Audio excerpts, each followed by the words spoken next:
Bienvenue sur Africa 24 dans cette nouvelle édition du QG News. Voici les titres de l'actualité. En République démocratique du Congo, Félix Tshisekedi, le président sortant, sera candidat à sa propre succession pour l'élection présidentielle de décembre 2023. Il a été choisi à l'unanimité par les membres du Parti de l'Union pour la démocratie et le progrès social pour les représenter lors de ce scrutin. Plus de précisions dans ce journal. Depuis 2019, la Tunisie fait régulièrement face à de nombreuses crises, notamment socio-politiques et économiques. Pour pallier le problème, l'Union générale des syndicats de Tunisie a plaidé le 27 août dernier pour la mise en œuvre d'un dialogue national. Plus de détails dans cette édition. Et puis, renforcement des relations bilatérales entre l'Angola et le Brésil. Le président angolais João Lourenço a reçu son homologue brésilien Lula da Silva à Luanda, la capitale. 7 accords économiques ont été signés lors de cette visite. Mais tout d'abord, en Égypte, l'opposition a dénoncé ce lundi 28 août la détention de Hicham Kassem. Ce dernier incarne la figure du journalisme indépendant et de la défense des droits humains. Il est également l'un des dirigeants du Courant Libre, une coalition de partis d'opposition libérale. Il est poursuivi pour diffamation par un ancien ministre et pour outrage contre des policiers. Il a été mis en détention à la suite de sa convocation le 20 août dernier. Le Courant Libre, qui demande sa libération, menace de boycotter la présidentielle ou le dialogue national. À noter que cette arrestation intervient alors que le pays se prépare à un scrutin présidentiel au printemps 2024. Le président Félix Tshisekedi sera le candidat du Parti l'Union pour la démocratie et le progrès social. Il a été choisi à l'unanimité par les membres de l'UDPS. Ce samedi 26 août, lors du congrès extraordinaire à Kinshasa, il a été renouvelé pour 5 ans à la tête de la formation. Cette désignation lui ouvre les portes pour briguer un second mandat. Les détails dans ce reportage de Joël Mbalo. Le président Félix Tshisekedi représentera une fois de plus l'Union pour la démocratie et le progrès social UDPS à l'élection présidentielle en République démocratique du Congo. Ce choix unanime a été fait le 26 août lors du lancement des activités du congrès extraordinaire de l'UDPS à Kinshasa. Monsieur Félix Antoine Tshisekedi Tshilombo est investi candidat de l'UDPS Tshisekedi à l'élection par scrutin direct du président de la République qui sera organisée par la Commission électorale nationale indépendante le 20 décembre 2023. Élu président de la République le 30 décembre 2018, Félix Tshisekedi avait publiquement émis le désir de briguer un second mandat à la tête de la RD Congo. Le candidat de l'UDPS bénéficie, en plus du soutien de tous les partis de la plateforme Union Sacrée, du soutien de l'Union pour la nation congolaise, dirigée par Vital Kamerhe. En plus de sa candidature confirmée au scrutin présidentiel, le mandat du chef d'État congolais en tant que président national de l'UDPS a également été renouvelé pour 5 ans. Article 1. Le mandat de M. Félix Antoine Tshisekedi Tshilombo comme président de l'UDPS Tshisekedi, suivant la résolution numéro 05, UDPS, CON-ESTRA, 2018, du 31 mars 2018 est renouvelé pour une période de 5 ans. Moïse Katumbi, Matata Ponyo et Adolphe Muzito font partie des personnalités politiques qui ont exprimé leurs ambitions pour la présidentielle qui se tiendra en décembre 2023 selon la commission électorale. Cependant, l'absence d'union autour de l'opposition semble donner toutes les chances au président sortant de briguer un nouveau mandat. En Tunisie, la plus ancienne organisation syndicale du pays, l'Union générale tunisienne du travail, a appelé le dimanche 27 août à un dialogue national global. Son ambition est de trouver des solutions durables et surmonter les différentes tensions sociopolitiques et économiques que traverse le pays depuis 2019. Plus de précisions dans ce reportage de Cheikh Omar Kamara. Depuis 2019, la Tunisie fait régulièrement face à de nombreuses crises, notamment économiques et sociales. Pour pallier le problème, l'Union générale des syndicats de Tunisie, UGTT, a plaidé le 27 août 2023 pour la mise en œuvre d'un dialogue national. Dans une interview accordée à Mosaïque FM, le secrétaire général de l'UGTT, Noureddine Taboubi, a appelé le chef de l'État d'organiser un dialogue national réunissant toutes les parties afin de trouver une solution aux problèmes structurels qui entravent le développement de la Tunisie, tels que la corruption, le chômage, l'inflation et autres. Le dialogue est devenu une question urgente et nécessaire étant donné que le pouvoir se concentre sur des batailles inutiles où tout le monde est accusé de trahison au lieu de se concentrer sur la résolution de la crise économique et sociale à la lumière de la détérioration du pouvoir d'achat des citoyens. Cet appel au dialogue national vise également à parvenir à un accord sur les actions prioritaires pour faire face à la crise actuelle. L'UGTT souligne la nécessité de prendre des mesures concrètes pour relancer l'économie, créer des emplois, améliorer les conditions de vie des Tunisiens et renforcer les institutions démocratiques.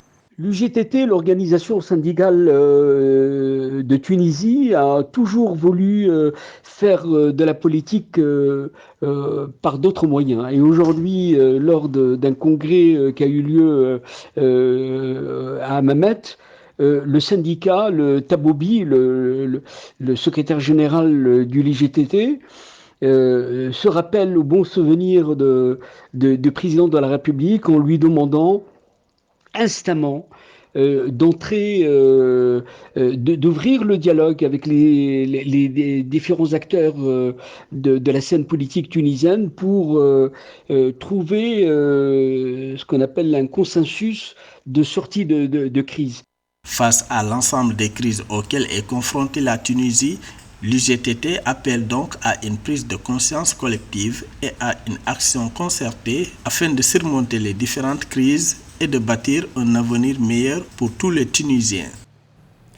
En Libye, une vaste opération militaire est menée par l'armée nationale libyenne dirigée par le maréchal Khalifa Haftar depuis vendredi 25 août dernier dans le sud du pays. Selon l'ANL, cette opération vise à chercher les opposants tchadiens, les terroristes et les trafiquants actifs dans la zone frontalière entre la Libye, le Tchad, le Soudan et le Niger. Le pouvoir de Benghazi veut déloger les factions armées tchadiennes dans cette zone de tension. L'objectif de cette opération militaire et sécuritaire est de sécuriser la zone et d'empêcher ces groupes de déstabiliser le pays. Pour rappel, les deux pays partagent une frontière de 1050 km depuis laquelle opèrent des rebelles tchadiens de part et d'autre. La Namibie et la Tanzanie veulent renforcer leur coopération économique bilatérale. Une série d'accords dans des secteurs clés tels que les mines, l'agriculture, l'éducation, le tourisme ou les infrastructures ont été signés. L'objectif visé de développer leur économie respective et de créer de nouvelles opportunités d'emploi pour leur population, un sujet de Samantha Saberou Saboubanga. Approfondissement de l'intégration économique entre la Namibie et la Tanzanie. Les deux pays ont réalisé qu'il était dans leur intérêt mutuel de promouvoir les échanges commerciaux et les investissements afin de stimuler leurs économies respectives et de créer de nouvelles opportunités d'emploi pour leur population. Dans cette optique, plusieurs accords ont été signés entre la Namibie et la Tanzanie pour faciliter les échanges commerciaux et encourager les investissements avec l'entrée dans la phase de diplomatie économique entre les deux pays. À la lecture de ces accords qui ont été signés entre la Namibie et la Tanzanie, nous pouvons que nous réjouir de ce commerce intra-africain qui est promu à travers ces deux pays. Ce qu'on peut dire, c'est qu'il y a une stratégie qui est en train d'émerger en Namibie, puisqu'on sait qu'il y a des gisements qui ont été trouvés, qui vont permettre en tout cas de multiplier par 3, notamment ces richesses sur le plan national. Par ailleurs, les deux pays jusqu'à présent ont une économie qui est très dépendante des produits manufacturés et qui ont tendance aussi à être très tributaires et dépendants de grandes nations sur le plan international. C'est-à-dire que non seulement leur géolocalisation font qu'ils appartiennent à des entités sous-régionales différentes et que jusqu'à présent, les pays africains demeuraient en tout cas très minimes dans le rapport et dans le commerce intra-africain. Ces accords comprennent des accords de promotion et de de protection des investissements qui garantissent la sécurité juridique des investisseurs ainsi que des accords de coopération économique dans des secteurs clés tels que les mines, l'agriculture, le tourisme et les infrastructures, échange de programmes éducatifs et d'engagement du secteur privé. Des initiatives conjointes ont également été lancées pour promouvoir le commerce entre les deux pays. Donc, il y a des mobiles d'encouragement à ce que ces accords soient signés. C'est une marque de bonne volonté entre les deux pays. En revanche, ce qu'on peut subodorer dans la pratique, il se peut qu'il y ait encore quelques embûches à ce que ce partenariat puisse être présent de manière prégnante dans les échanges commerciaux. En outre, des projets d'investissement conjoints ont été lancés dans des secteurs stratégiques. Par exemple, des entreprises namibiennes ont investi dans l'exploitation minière en Tanzanie, tandis que des entreprises tanzaniennes se sont tournées vers la Namibie pour investir dans les secteurs de la pêche et de l'agriculture. Les relations bilatérales entre la Namibie et la Tanzanie dans le domaine économique ont été bénéfiques pour les deux pays. Ils ont contribué à diversifier leurs économies, à créer des emplois et à renforcer leurs liens commerciaux. Ces efforts diplomatiques et économiques continuent d'être renforcés et développés afin de tirer pleinement parti des opportunités offertes par les deux pays et de stimuler leur croissance économique durable. Dans le reste de l'actualité, le président angolais João Lourenço a reçu son homologue brésilien Lula da Silva ce samedi 26 août. À Luanda, la capitale, au terme de 2 jours de visite officielle, 7 accords de coopération ont été signés. Les deux États souhaitent contribuer à l'essor économique mutuel de leur nation. Joël Ballot. L'Angola prévoit une croissance économique de 3% en 2023 qui devrait passer à une moyenne supérieure à 3,6% d'ici 5 ans. Pour y arriver, le président João Lourenço entend renouveler des accords de partenariat. C'est le cas avec le Brésil. Le 25 août 2023, les deux chefs d'État ont signé 7 nouveaux accords de coopération bilatérale pour booster conjointement leur économie. Au financement de nouvelles infrastructures s'ajoute un mémorandum d'accord dans les domaines de l'agriculture, de la santé, du traitement des données, du tourisme, du transport de marchandises, de la défense et du soutien aux micro et petites entreprises.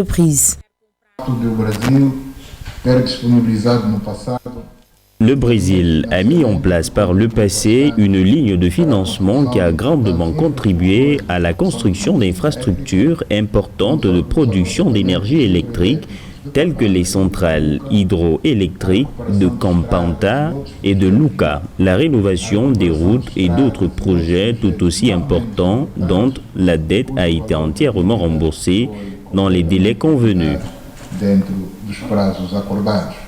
C'est la première visite du président brésilien Luiz Inácio Lula da Silva depuis le début de son 3e mandat le 1er janvier 2023.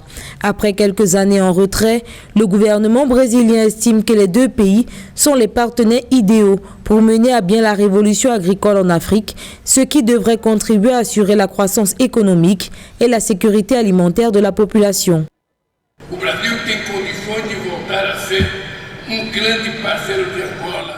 Le Brésil a le potentiel de redevenir un grand partenaire mondial dans ses actions. L'initiative renforcera la planification des ressources et l'organisation des chaînes de production, permettant de transformer les terres irriguées en ressources pour la sécurité alimentaire et les mouvements sociaux. Au cours de cette visite, le président angolais João Lourenço a décoré son homologue brésilien Luiz Inácio Lula da Silva de l'ordre Antonio Agostinho Neto, un diplôme unique décerné aux nationaux et étrangers, en particulier aux chefs d'État et de gouvernement et aux dirigeants politiques. En Ouganda, l'importation des vêtements usagés est désormais interdite. Selon le chef de l'État ougandais, Yoweri Museveni, cette interdiction devrait propulser le développement local du secteur du textile. Pays producteur de coton, l'Ouganda a importé en 2020 90% de son or blanc sous forme de fibres brutes. Les détails de Marie-Raphaël Tolo. Le président ougandais Yoweri Museveni a interdit l'importation de vêtements usagés dans ce pays d'Afrique de l'Est, affirmant que cela étouffe le développement des industries textiles locales. Cette décision intervient dans un contexte marqué par des plaintes des producteurs locaux de textiles contre la surabondance des vêtements d'occasion sur le marché ougandais. We are going now to stop the importation of second-hand clothes. Nous allons cesser l'importation de vêtements usagés. Nous voulons d'ailleurs remercier les investisseurs qui ont investi dans le textile dans le pays parce qu'ils m'ont donné la force d'abolir l'importation de vêtements usagés. To chase away second-hand clothes. Comme la plupart des pays africains, l'Ouganda importe traditionnellement de grandes quantités de vêtements de seconde main que certains consommateurs préfèrent parce qu'ils sont peu coûteux. Le dumping des vêtements d'occasion est de l'avis de certains experts à l'origine du faible taux de production de l'industrie vestimentaire sur le continent. En 2015, l'Afrique de l'Est a importé 151 millions de dollars de vêtements et chaussures usagés principalement d'Europe et des États-Unis. Our investors are making Nos investisseurs font des mètres et des câbles électriques et c'est dans ce sens que j'ai ordonné à toutes les cellules gouvernementales de dorénavant et uniquement acheter des câbles dans les usines de nos investisseurs dès septembre. They must buy these meters from starting 1st of September. Rappelons que l'Ouganda est un important producteur de coton, mais une grande partie de celui-ci est exportée sous forme semi-transformée. La valeur de ces exportations de coton se situe entre 26 et 76 millions de dollars par an au cours de la décennie jusqu'en 2022, selon la Banque centrale ougandaise. Le président ougandais Yoweri Museveni a également annoncé que cette interdiction s'étendra aussi aux compteurs d'électricité et aux câbles électriques, affirmant qu'ils devraient être achetés dans des usines en Ouganda. Ce journal a été réalisé par l'ensemble de la rédaction. Merci pour votre fidélité. Dans un instant, une nouvelle édition de l'information sur Africa 24.